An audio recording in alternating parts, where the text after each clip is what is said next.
Thank you. Hello, everybody. How's everybody doing? Hopefully, we're all getting through this crazy time, this crazy 2020 that we've been going on.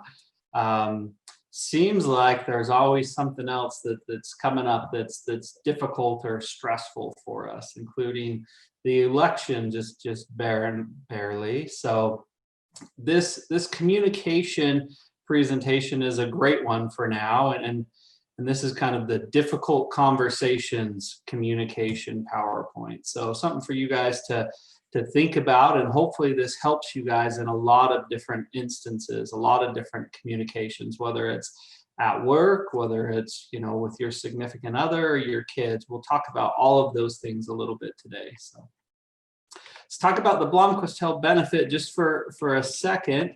Let you guys know about some things with that. Most of you have this Blomquist benefit, but we want to help with any life challenge, including communication or stress, anxiety, depression, working with kids, all of this different stuff. So, if you have this benefit through your work, then meeting with a therapist is going to be free to you. It's 100% confidential, which is really, really good. A lot of our appointments right now we're doing over the phone or video, Zoom, just like this.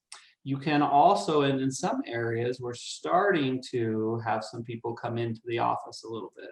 So scheduling is a very, very simple process.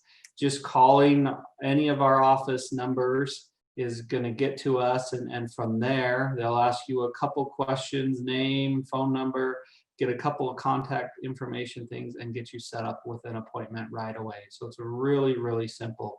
And you don't need to bring in anything when you come to an appointment. No insurance cards, none of that. So we have the 24-hour crisis line. And so if you're ever in any type of crisis type of thing, then please call our number day or night, and you'll be able to talk to an on-call therapist at any time. We can help you with any crisis type of information with that. Our hours are going to be 9 a.m. to 9 p.m. on most days. Friday and Saturday is a little bit different, but we're open on those days.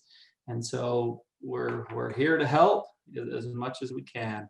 And as Heather said, all of these presentations that we've been doing, there's about 50 or so of them now.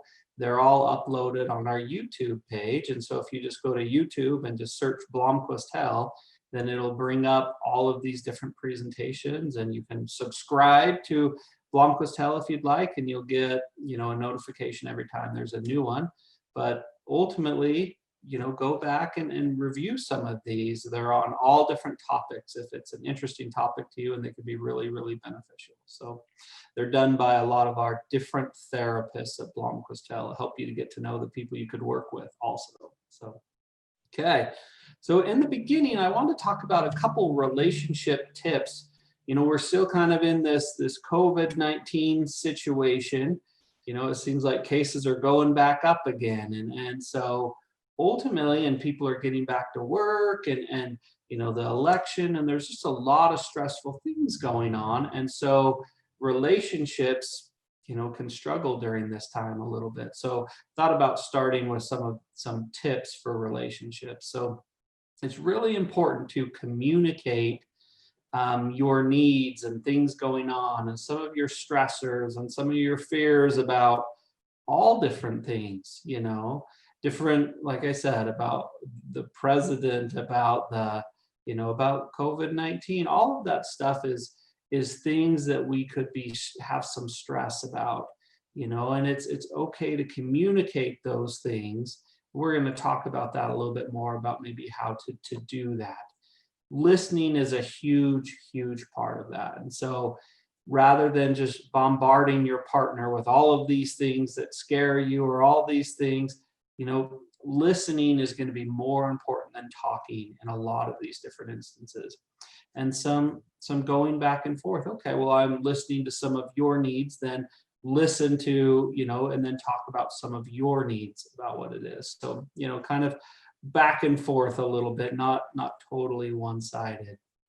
In a lot of these things, it's okay if we disagree, and disagreements are going to happen. I was looking on KSL yesterday, and I saw that there was, some type of how to discuss with family members about politics type of thing. And so how to deal with those types of things. A lot of the stuff we're going to talk about today is exactly what that article was saying about how to talk with other people about things that you disagree with. And that happens in couples for sure. Knowing that there's going to be some stress, there's going to be some strain is just a part of life in general, but for sure a part of this year. So we want to try to forgive each other and give each other the benefit of the doubt, because it is stressful. It is a lot of difficult things going on. This repair attempts idea is a great idea, and it's by a guy named John Gottman. You might hear about him a little bit more today. But repair attempts means little things that we can do to repair any damage of something that we just said could do. So maybe it's holding hands, maybe it's giving somebody a hug, maybe it's, a small apology, maybe it's a joke, whatever it is.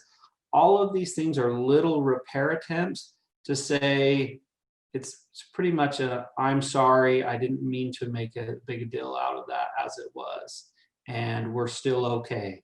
So little repair attempts need to happen within all types of relationships. This interaction ratio of positive to negatives, we would love for you to have 5 positive things to 1 negative interaction. And ultimately that's the goal.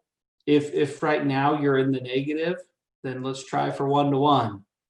If you're doing 1 to 1, then let's try for 2 to 1. And so the goal is just to make some, positive momentum in that way, to make some increases with that. So, we sometimes, with all of this stress and all of this things, going on nowadays, it's okay to put some big arguments that you guys have never solved on hold for now, until you're feeling pretty good, until things are a little bit calmer. And if you guys are successful right now and your relationship's going well and the outside world isn't too crazy for you, then right now might be a good time to talk about some bigger things.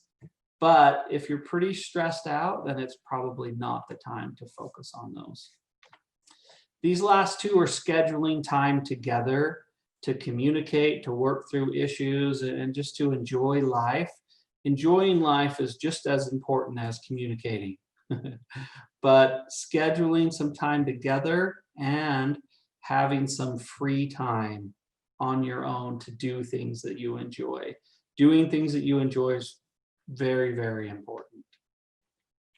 So let's talk about how important communication is. I thought this is a great quote by one of the founders of counseling and different types of things like that. So once a human being has arrived on this earth, communication is the largest single factor determining what kinds of relationships she or he makes with others and what happens to each in the world.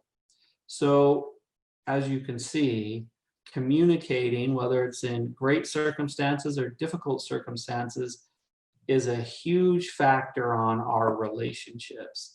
And we all want our relationships to be better. That's a very important part of life, is different relationships with people. So some things about communication. So all communication is learned. So it can be unlearned, no matter how old you are, no matter how young you are. You learn the style of communication that you have, and so you can change that style if you really want to. It is going to take effort, and this early learning of your communication, will stay the same until you actively change it. So you have to put in effort and work to make it different. Something to consider with that. And so a lot of times we've built up these habits in communication, and they can be bad habits. Habits are something that our brain is very successful at doing and making. Everybody's heard it takes 21 days to make a habit. That's true if it's real important to you and you really connect with the habit that you're trying to do, and you do it for 21 days straight. If you miss days in between, it takes longer to build those habits in your brain. So, but your brain is very effective at making those if you give it some time and it's important to you. So a lot of times in counseling, I'll talk to people and they'll be like, I need you to change my husband's or my wife's or my kids' communication, or they really struggle at this. The hard part is, for one, they're not there, and we are most effective and really only effective at changing our own communication styles. They have to want to change theirs and learn to do something different to change that communication. So, interesting thing about relationships with people that are important, the more investment you have in that person, the more difficult it is to communicate effectively with them, because other things are involved. There's history, there's money, there's relationships, we have kids together, we've worked through all these issues for good and for bad. And so there's a bigger investment, and it makes it a little bit harder to communicate with them. But when we do it successfully and we're skilled at it,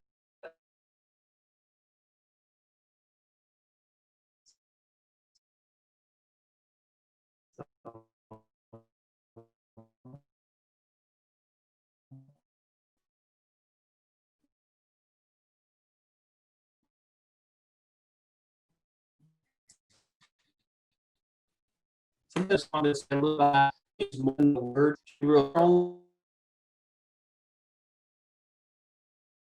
Silence is communication in our lives nowadays.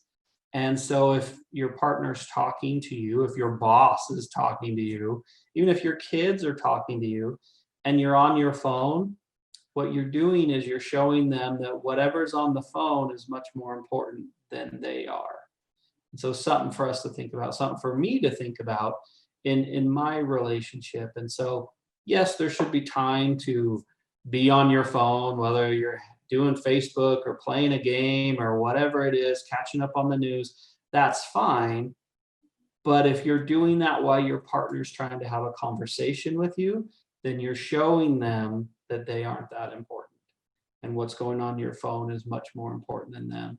And that's very difficult if you want to have a good relationship with your kids, if, same with your significant other. If you're doing that while your boss is talking, you might not have a job for very long. So something to consider with our phones nowadays. So a couple more things about that is, your example of what you're doing is very powerful. Take your kids, for instance. We talked about phones. If you're wanting them to not use technology that much, whether it's phone or video games or whatever, and you're always on your phone or you're always playing video games, that's not going to make a lot of sense to them. And they're not going to trust the things that you say because you're doing the opposite of what you're telling them. And that's something for all of us to think about. Okay, well, I'm requiring this of my kids. Am I doing the same thing? So the quality of your relationship is truly important. If you can increase the happiness in your relationship, the joy, the fun things that you do, it's much more likely that you're going to communicate about difficult things more effectively. So increasing happiness and joy is just as important or even more important than learning to communicate successfully. We talked about this a little bit. We'll just go into a little bit more detail. It's best to have difficult conversations when you're at your best. So if you're really tired that day, or you're hungry, or you just you're feeling sick, whatever it is, it's a lot more likely that discussion is going to go poorly if you're not in the right state of mind. So if you're ever going to have a difficult conversation with your kids or somebody at work or your significant other, it's truly important for you to be, on top of your game, to be to be fed, to be drinking water, to have exercise, to feel good.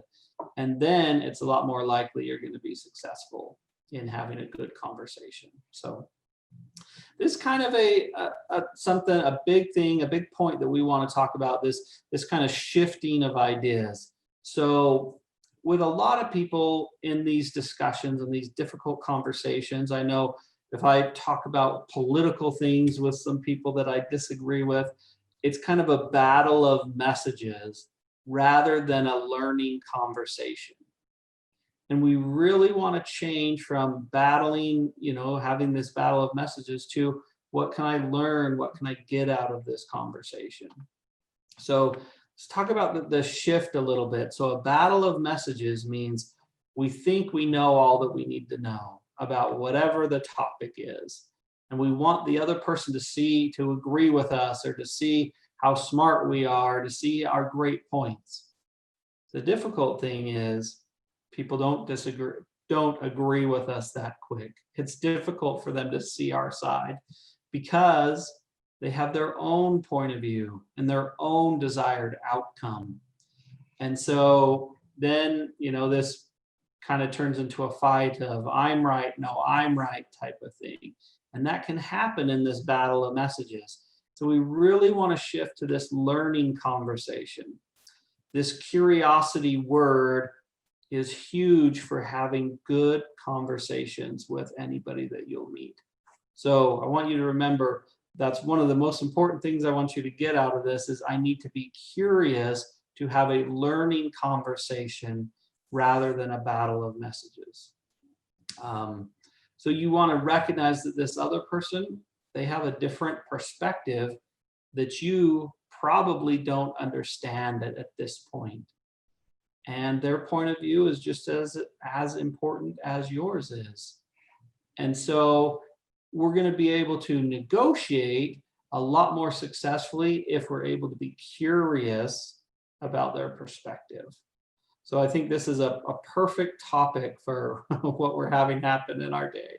And as you see, with the election being so close and people feeling so strongly for different positions, that if we could do this shift to a learning conversation, our country would be in a lot better place right now. So something to really, really think about as you go throughout your days, and as the holidays come and we're, maybe around family a little bit more and we have difference of opinions, this battle of messages shifting to a learning conversation is truly, truly important right now. So let's talk about that stuff a little bit of the what happened conversation. So with this, I know all I need to know and understand about what happened. I know what was right about that situation. So the goal is to persuade them that you're right, or that they should view it like you do.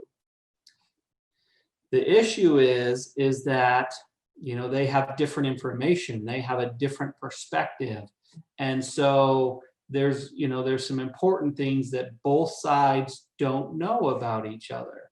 So the goal of a learning conversation would be to explore each other's stories and understand the situation and why. I've seen a couple comments. So somebody asked, can you give me an example? And I think this was from the last one, my last slide, which was a shift. Oh, so like I said, so an example of that, like I said, you could use politics, and like I said, there you have Democrats and Republicans, and so if you're thinking one thing, and then you're thinking that this is right, you can be curious about somebody else's opinion that you disagree with, politics wise. Like I said, that's just one thing of our day, and being curious to understand why do they think the way that they think. Just because you understand it and you're curious about it doesn't mean that you have to agree with them. but it will benefit your relationship a lot if you're curious about why they think the way that they think. And you can understand it from their point of view. Once you understand their point of view, then it's a lot easier to understand where they're coming from. So that's an example of it, kind of non-specific, without getting into a certain topic, but it's just being curious about somebody else's idea, about politics, about whatever it is, and letting that influence you to some extent, at least influence you to learning to listen and to be kind about what their story or their side might be. So I hope that helps. On to the, another part of that. So assumptions. A lot of times in work, in relationships and everything, we assume that it's either all of their fault or it's all of our fault. So we want to get people to kind of admit blame or to take responsibility for what has happened so that we can move on from that situation in a battle of messages. In this learning conversation idea, the assumption is we both contributed to this mess somehow. As a manager or whatever, and an employee does something wrong, then how did we both contribute to this? Learning their side of it. Maybe it was something that they didn't know. Maybe there's a training issue that we could get into. And so we both could take some accountability for what has happened. And that can happen a ton in relationships. So understand that we both of our actions, kind of went together to produce this result. So thinking about it that way is the learning conversation part of that. So then it comes up with this feelings conversation. And the challenge here is, it could be emotionally charged dealing with feelings. And if feelings are not expressed, then they have a way of leaking out or even exploding. Even if, so they've stored up a lot of these different feelings about different issues, about their job or whatever. And what they're doing is just like that soda bottle. Every time that they hold something in, they shake up the bottle a little bit until it explodes. And so sharing those feelings from time to time is a good idea. And we're going to talk a little bit about sharing your feelings and how we can do that a little bit successfully towards the end. So sometimes it's harder to listen to other people's if you haven't shared your feelings. If you get to the point of that that you're going to be able to share your feelings and your partner's going to allow you to do that, then it's a lot easier to listen to someone because you're going to be able to explain your part of it. So kind of the battle of messages with this, the assumption is that feelings don't matter, that they wouldn't be helpful to share, or my feelings are their fault, and so they need to hear about it. So that's kind of the battle of messages part. So the goal is sometimes avoid talking about feelings or really let them have it. Let them know all of your feelings about it. And both of these things can be overwhelming at times. So the assumption of this learning conversation would be feelings are the heart of the situation. So feelings can be complex and they can be 100% correct because you're talking about your feelings. This is how it affected me. And you're going to have to dig deep to kind of understand other people's feelings. So some of the goals with this learning conversation would be to address some feelings without judging them or blaming other people for having them. Acknowledge that they could feel like that before you try to solve problems. So you're being curious and then you're acknowledging other people's feelings before you solve anything. You have to know both sides of the argument before you're able to solve any problems. A lot of times in these difficult conversations, we try to solve a problem before we really understand the other person's side. And that can be a really difficult thing with what we're trying to do. So this identity conversation is kind of a sneaky one. It's one that we're having with ourselves about what this means about us. So it's a kind of a conversation of, is if I do this, it's kind of this all or nothing type of thing. We're either all good or all bad. Totally competent or not competent. Either I'm lovable or unlovable. And so it's this black and white thinking. And so any conversations that have any negative remarks about us, if we think that, that we're doing really well or that we're great or that it's all good, then these negative remarks can cause us a lot of trouble.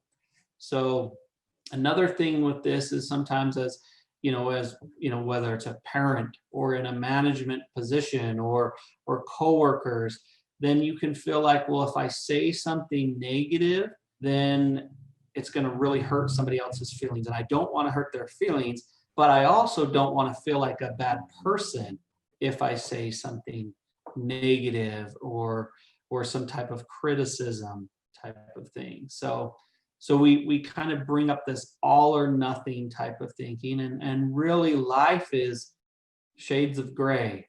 We are shades of gray. There's not a person that I've met yet that's perfect, me or anybody else. And so ultimately we make mistakes and we want to try better from them. We want to improve.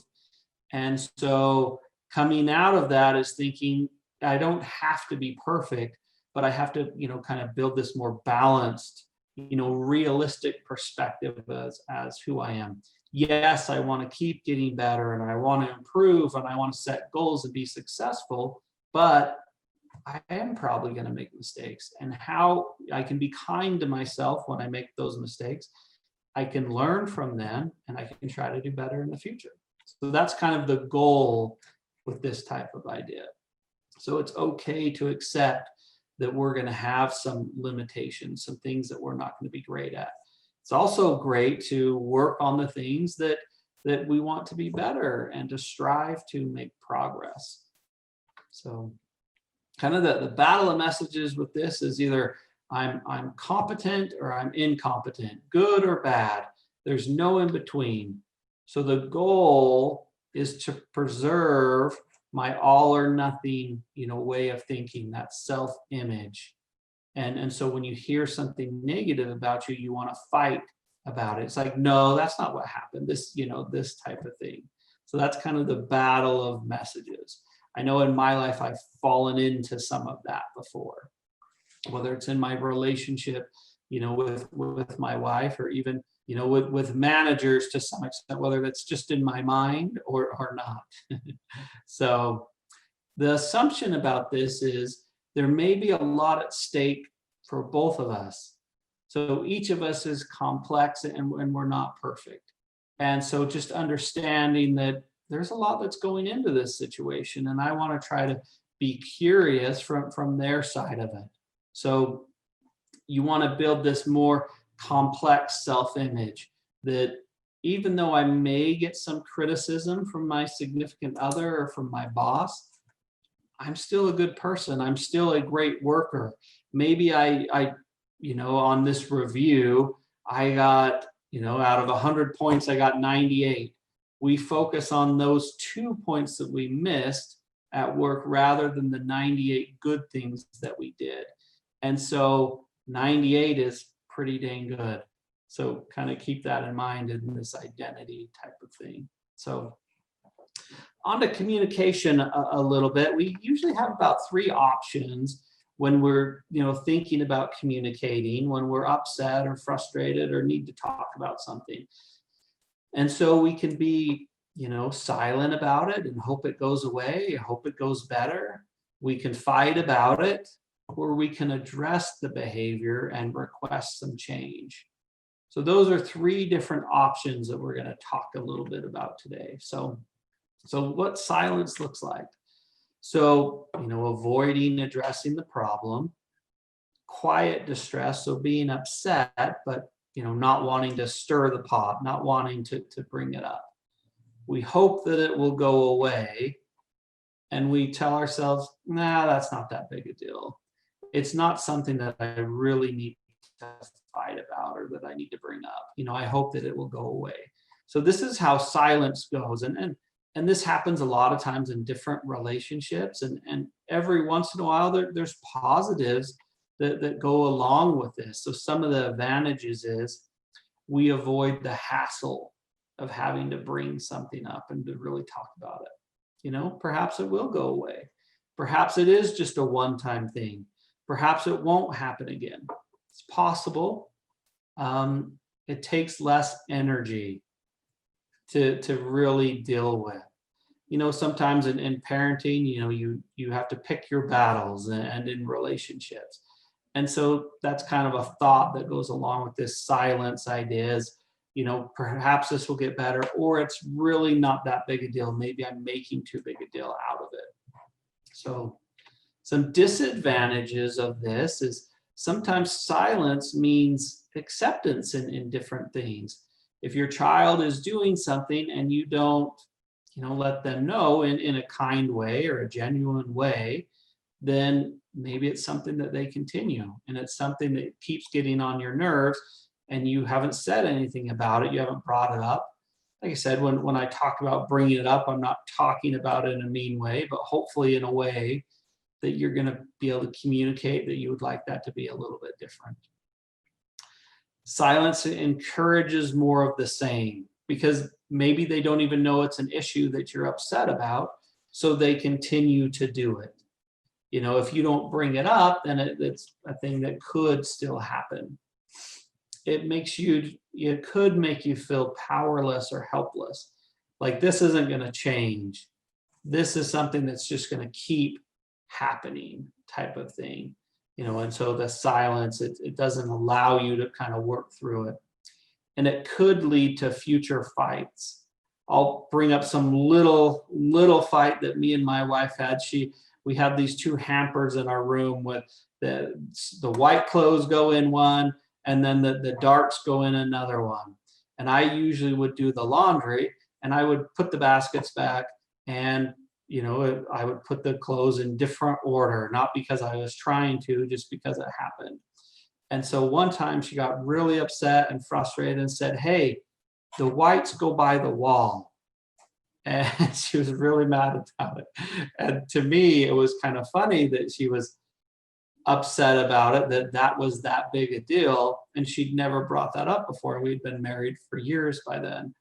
And I had probably changed those baskets many times just because that's how they got put back. And so once I knew that, the whites go by the wall, that's an easy thing to remember. The wall's white too. So the whites go by the white wall. And I do that right every time now. But if she never would have said anything, which she didn't for a while, I kept doing that and frustrating her. And so I don't do that anymore. So something to think about with that. Like I said, a small, funny example of that. So the fight part. So what this looks like could be, demanding or dominance, or even being passive aggressive, shutting down, or, I'm not going to talk about this anymore, type of thing. Sarcastic attacks can be part of this fighting. And then obviously we want to stay far away from physical abuse, but sometimes that's what, this style can turn into. So some advantage of this is it shows that you really mean business, that this is really high on your list, that you're really frustrated about this. It can put them in their place. They can know, that's kind of some of the thought of, well, they need to know how angry I am or how frustrated I am about this situation. So you can have some feeling of power that goes with that could be an advantage. Sadly, there's a lot of disadvantages with this, and it can, communicates rejection to your partner. It can really damage your relationship going forward if you solve all of your problems by this angry, fighting type of thing. It lowers trust in your relationship. I like to think about trust kind of as this this emotional bank account idea, an idea of Stephen R. Covey's, that he said that everything that we do either makes a deposit in the emotional bank account or makes a withdrawal, takes money out. And so if you're doing this fighting, aggressive style of solving problems, then most likely you're taking out a lot of withdrawals from this emotional bank account over the years. And that's where this 5-to-1 ratio of positive to negatives, because that's you putting in money into the bank account. And so when we make a mistake, some money comes out, but we have tons of money in there, so it's not that big a deal. But if we become overdrawn, it's really hard to see the positives of what's going on in our relationship and to be able to trust each other. So that emotional bank account is a great idea for you guys to kind of think about of where are my relationships? What is my bank account like with my husband and with my kids and with my wife? And how about with people at work, my manager? Do they trust me? Do I trust them? How can I, build some of that relationship up, that emotional bank account, which is a really, really good idea. And like I said, so this makes it harder to solve problems in the future if, for one, that bank account is low, but if your partner sees that you want to fight about it, or that they don't have trust in the way that we can work on relationships. If we're not curious about knowing about what's going on with them, then it's a lot more likely that, then we're going to yell and scream, because that's where we're going to get our information out, because we don't trust that the person's going to really listen to us. So a big thought with that. So we want the focus to be, on the focus of a fighting one is on the person rather than the behavior. And we want to flip that. We don't want to focus on the person. We want to focus on what is this behavior that we don't agree with. So addressing the behavior kind of does that. So we focus on the behavior, not the person. And we're going to talk about these I statements. I talked about that KSL article. It talks about I statements in it and how to talk about politics with each other. So with this, in this healthy speech pattern, we talk about ourselves. So I feel like this when this is happening. And I would prefer that this would happen, or that we could interact like this. So in an I statement, you're talking about you, and what you're saying about you is 100% correct. It doesn't mean that that's the whole picture, but to your little picture, that's your story. But it's only part of the story, so we want to hear the other person's. But we're able to get that out a lot more effectively without hurting each other or damaging the relationship by talking about how you're feeling. Hence why I statements are so important. So I feel like this. I feel sad or frustrated or upset. We'll go back to that laundry type of thing. I feel, frustrated when the laundry is in different spots every time. And then I go to put my whites in there and I put it in the darks, and it just frustrates me. And so I would prefer if we put the white, laundry holder basket by the wall, and we put the dark one over here. So she's saying, this is how I feel when this behavior happens. I would prefer this to happen. So you can do it calmly, but with purpose. And that's going to matter a ton, because if you can talk calmly about these things, then the person you're having this relationship with, or your boss, they can see what you feel and what you need to be different, and the purpose of that, rather than how frustrated you are, or how you're acting crazy or emotional or whatever it is. If you can be calm and use these I statements, then they'll understand what's going on with that and with you, rather than how angry you are. We want to stay away from how angry or frustrated or upset you are, and see more of what needs to be different. So Little more on I statements. So you can be assertive with these without putting the other person on the defense. When we say you, that puts the other person on the defense, pretty rapidly, and they can get pretty upset.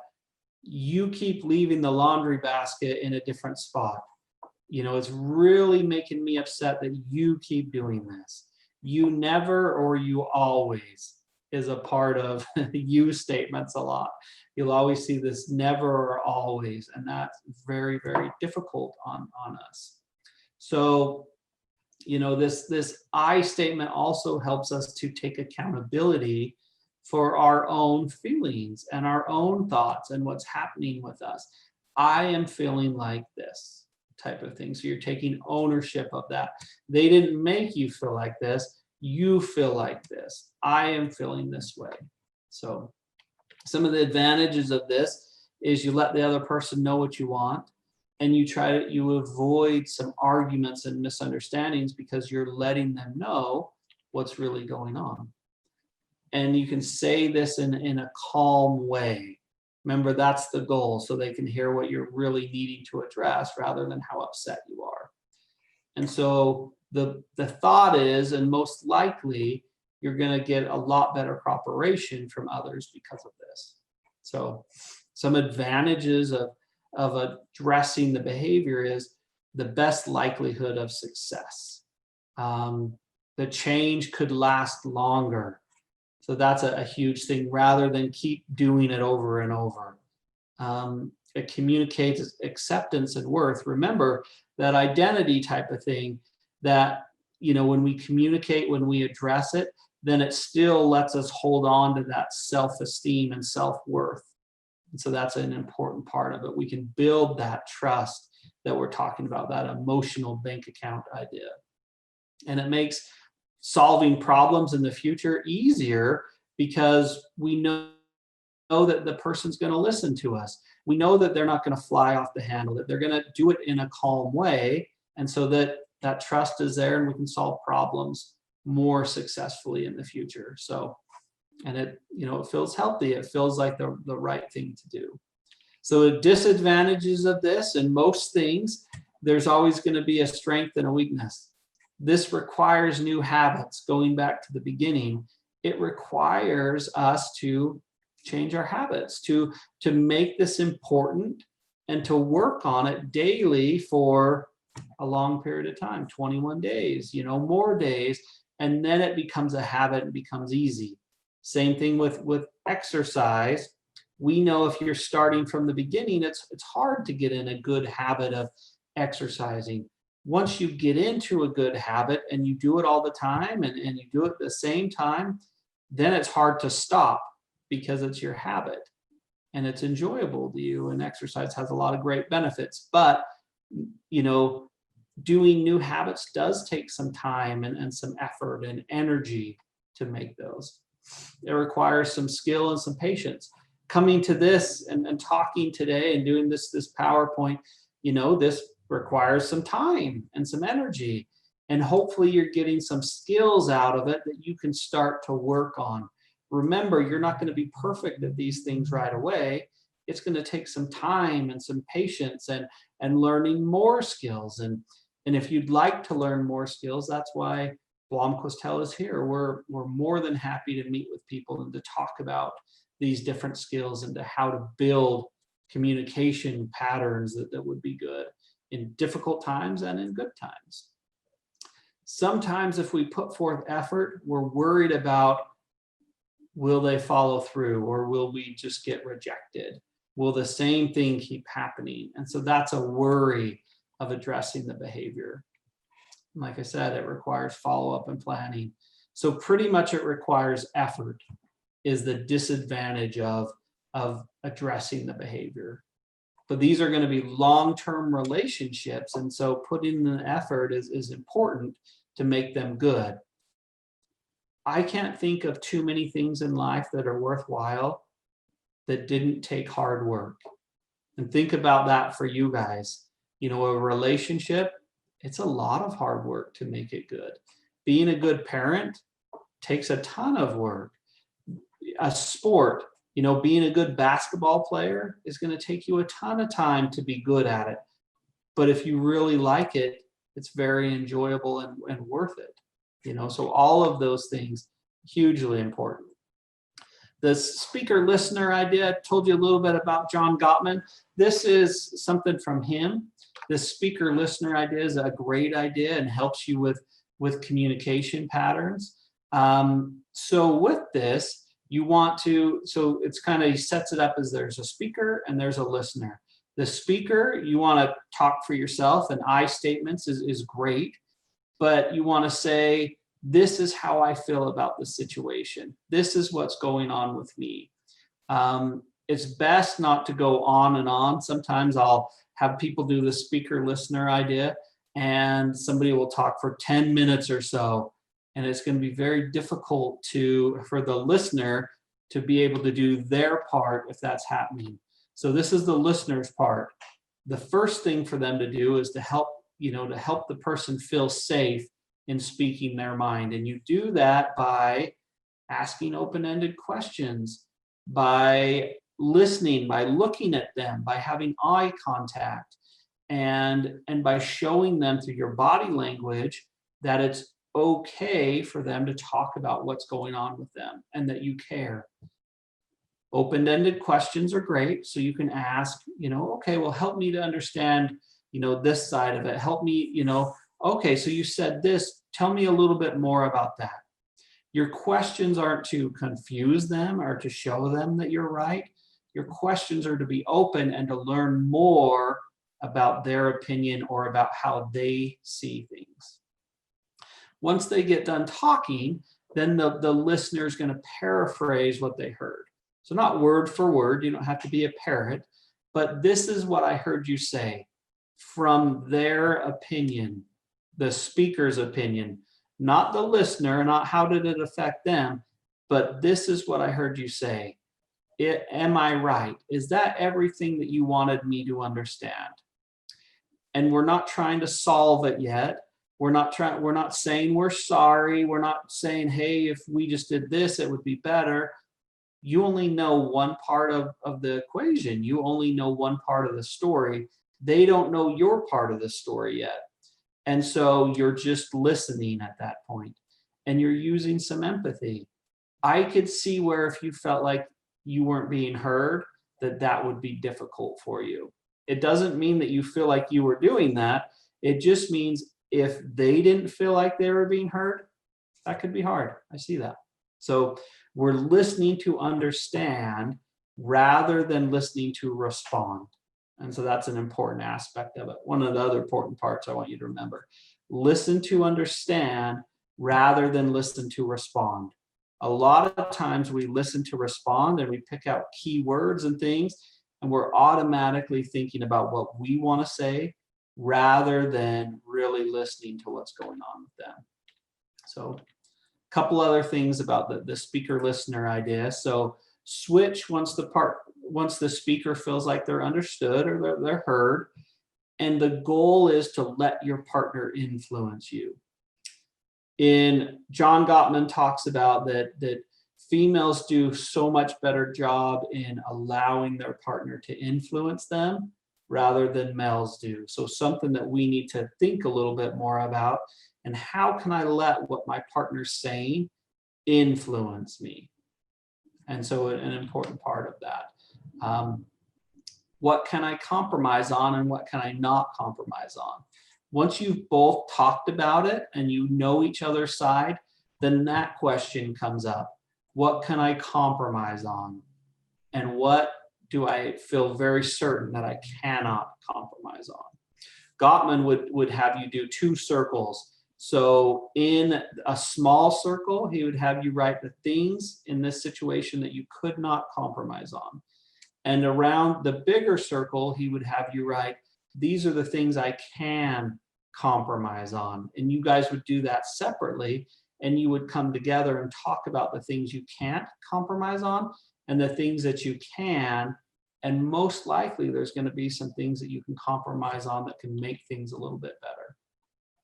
Couple more things for you guys. So timeouts are okay. Breaks are good in situations, and when you get heated or frustrated with your kids, in a work situation, breaks can be okay. In relationships, they're very, very important. And so if things are getting out of hand, or you can sense yourself getting really frustrated, you are not going to communicate real effectively going forward. So it's good to give yourself a little break and let your body relax, especially if you guys agree upon taking breaks beforehand if somebody gets frustrated or upset. If you guys have not talked about that and somebody gets frustrated and just says, I'm leaving, or I need a break, or whatever, in a frustrated way, that break isn't going to go over as well. And you might have somebody follow you around and keep talking to you because you guys haven't talked about breaks and what you need. Breaks are good as long as you know we're going to get back together in the future, in the near future, and talk about this again. That's an interesting idea that we talk about a lot in couples. These breaks need to last for 20 to 30 minutes for your body really to calm down. They do lots of studies on this, and couples that get frustrated and upset, and then they go in and stop them from talking about something for 20 to 30 minutes and allow them to take breaks, and then make them come back together and talk about it again. It's a hugely different conversation because your body is calmed down and you're able to talk about things in a much calmer, kinder, understanding way. So taking a break, you come back, you try the speaker listener thing again. And if it's, when you do take a break, sometimes it's good to have an agreed upon time to come back and talk about it again. Maybe, like I said, 20 to 30 minutes. So sometimes things aren't a great time. Say it's, you're hungry, or you didn't get a lot of sleep, or you've been really stressed at work. Sometimes it's not a great time to bring up something difficult. And so if somebody brings something up and it's not a great time, you can say, hey, honey, this isn't a great time for us to discuss this right now. Is it okay if we talk about this tomorrow? So set up another time to talk about it. And so if you're the one that says, hey, this isn't a good time, I would want you to set the time in the near future that's going to work for the both of you, so that you know that it's going to be talked about. Last thing for you, then we'll try to take some questions. John Gottman would say 70% of problems can't be solved. There's no correct answer to them. And so what you can do is you learn from the speaker listener and throughout life of, why does my partner feel like this? And the key to this is listening and truly understanding where your partner's coming from. You can't do that unless you truly hear it from their side. And he says that the real positive thing, the real successful thing that helps couples to be successful with these problems that we can't solve is humor and affection. Even though we disagree, we'll bring up the politics thing. Even though somebody, is a Republican and somebody else is a Democrat, even though we see it that way, we don't have to constantly fight about that. We don't have to be upset every day. We can have some humor about it. We can be kind about it. We can have some affection still, even though we might disagree on this type of thing. And it would be great to be curious about, okay, well, why are you a Democrat? What makes you think that way?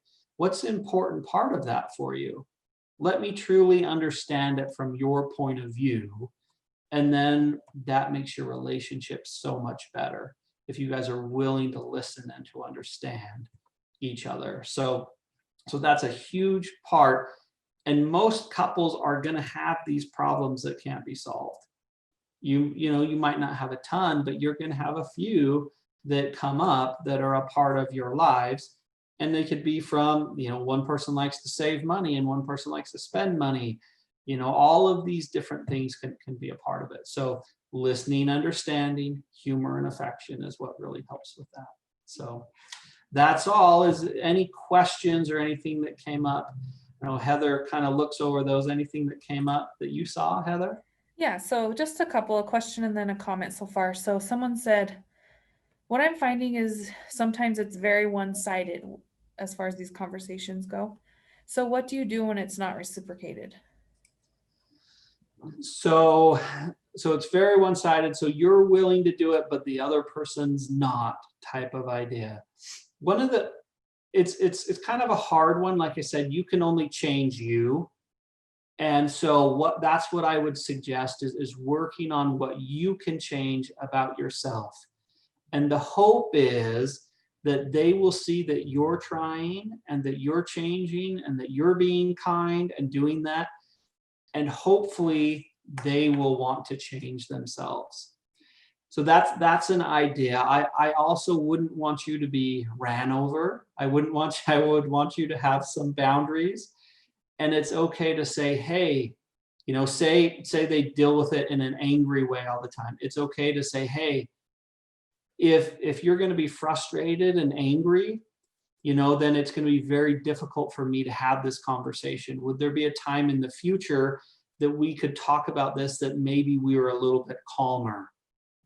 So for one, I'd want you to be the example to them, and hopefully they would allow that to influence them, and also have some boundaries going forward and just say, hey, I'm okay talking about politics or whatever with you, but if you want to have those conversations, I want to do them in a calm, listening, understanding way. And then if we do that, I'm happy to talk about it. So that's a couple of my thoughts about that. Okay. And someone also chimed in with that question and said, these ideas give you the best chance of success in a conversation, but it does take two to tango. And if someone is adamant, you may not get to where you want to get. But you will know that you did your part as best as you could, and hopefully the efforts lead to changes down the road. Yeah, I totally agree with that.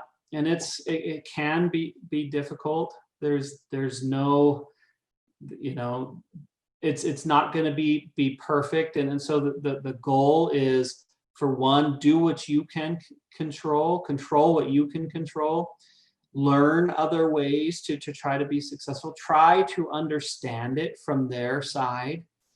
Sometimes, I don't know, a lot of you guys probably heard of the love languages idea. Same type of thing. The book kind of talks about this a little bit. So if you can show them in their love languages that you're really trying, hopefully they'll come back to you and say, hey, why are you being so nice to me? Why are you listening so much? Why do you care? And then in that part, you can say, well, I care because you're important to me, because it's important that we have a good relationship. And they might ask, well, what can I do? Is there anything that I can do to do a little? Yeah, you could try this a little bit. I'd be happy, for us to have these good conversations. You can go so far that way, but I do think that at times you're going to need to have some boundaries and to be able to say, hey, if you're going to talk to me like that, then we need to take a break, or this isn't a topic that I really want to discuss with you right now, type of thing. So, All right. And that's all the questions we've had. So thank you, everybody, for joining us. And thanks, Justin, for presenting. And I will get this recording sent out tomorrow morning. So just watch for that. Have a good rest of your day. Thank you, guys.